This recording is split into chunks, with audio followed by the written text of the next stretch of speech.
Hello, my name is Valerie. Well, here we are in November again. Not my favourite month, I have to say. Very many years ago, I heard a preacher describe November as a month of fogs, fireworks, and famous men. That was back in the days when you could say men when you meant men and women.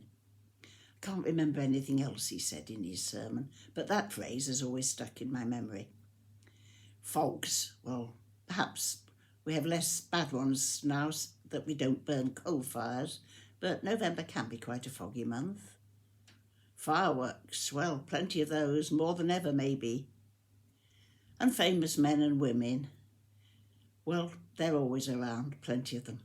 But November does include several occasions with theme of remembrance, and this applies particularly in church. All Saints' Day comes at the beginning of the month.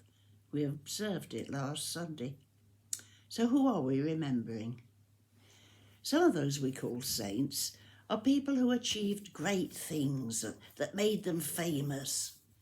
But others may have lived quiet lives, less spectacular, but just as holy. And these are not people just back in the past. For example, Westminster Abbey has placed the statues of 10 men and women of the 20th century above the Great West Door. We may not put saint in front of all their names when we speak of them, but they've been recognised as people whose lives show what it means to belong to God's kingdom. There's Maximilian Kolbe, who offered his own life as an exchange for another prisoner in Auschwitz. There's Archbishop Janani Luwum of Uganda, who stood up to the atrocities of Idi Amin and was killed for his refusal to back down. And there's Martin Luther King, someone else who was murdered, in his case for standing up against racism and segregation in the United States. Whatever they did, we can be encouraged and inspired by their examples. Perhaps we might link them with the fireworks we started with. Pretty spectacular, shining light into the world. But while the lives of these people might impress us and inspire us, we might also find ourselves feeling a bit depressed. We may not be feeling very much like fireworks. In fact, the foggy aspect of November might be more where we find ourselves at times. We feel we could never live the sort of lives the saints did. We're just not in their league.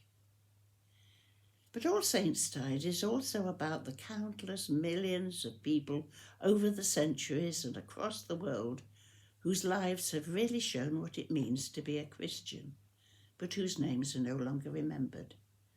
The less spectacular saints. And one thing to remember is that in the New Testament, all Christians are called saints, holy people, which doesn't actually mean super good. It means people who are set apart, consecrated, belonging to God, part of his kingdom. Yes, in New Testament terms, all Christians are saints. In choosing a reading for this talk, one of those set to be read at evening prayer today struck me. It's from the book of Revelation, where St. John the Divine is passing on the words that Jesus has revealed to him in a vision. His book starts with letters he writes to the 7 churches in Asia, and I'm reading part of the letter to the church in Philadelphia, a Roman city in what's now Turkey. It comes from chapter 3. To the angel of the church in Philadelphia write, these are the words of him who is holy and true, who holds the key of David. What he opens no one can shut, and what he shuts no one can open. I know your deeds. See, I have placed before you an open door that no one can shut. I know that you have little strength, yet you have kept my word and have not denied my name. Since you have kept my command to endure patiently, I will also keep you from the hour of trial that's going to come on the whole world to test those who live on the earth. I am coming soon. Hold on to what you have, so that no one will take your crown. Those who are victorious, I will make pillars in the temple of my God. Whoever has ears, let him hear what the Spirit says to the churches. The church this letter goes to was most likely quite a small community of people struggling to follow Jesus while surrounded by the official religions promoted by the Roman authorities, and also a strong community of Jews who had not accepted that Jesus was their Messiah. These new Christians have had quite a hard time of it. Perhaps they've actually experienced persecution. The thing that struck me most when I read this passage was how the Christians in Philadelphia are described as people with not much power or strength. They're ordinary people, we might say.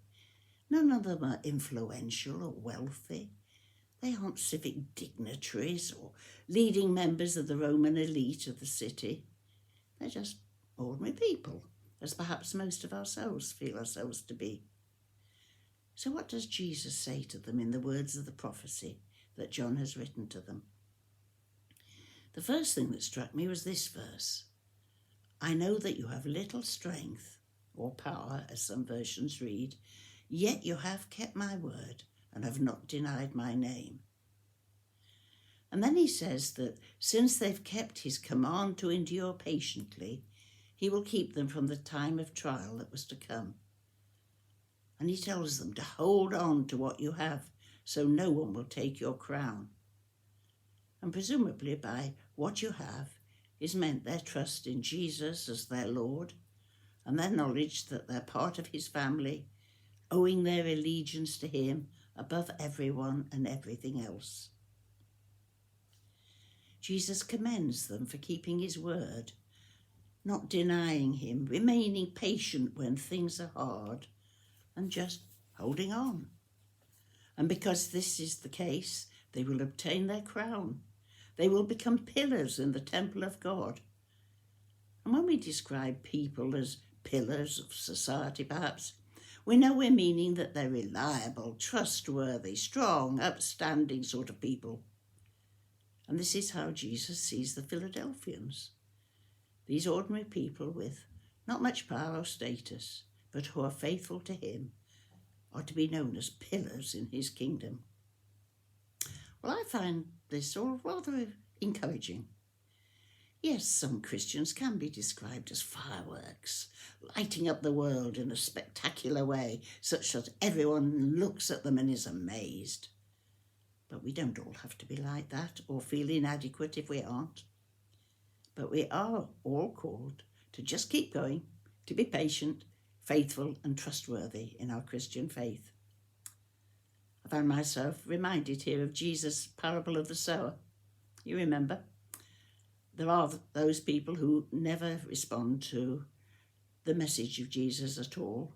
But then there are those who are really keen at first, but fall away if things get hard, and those who let other things get in the way of putting Jesus first.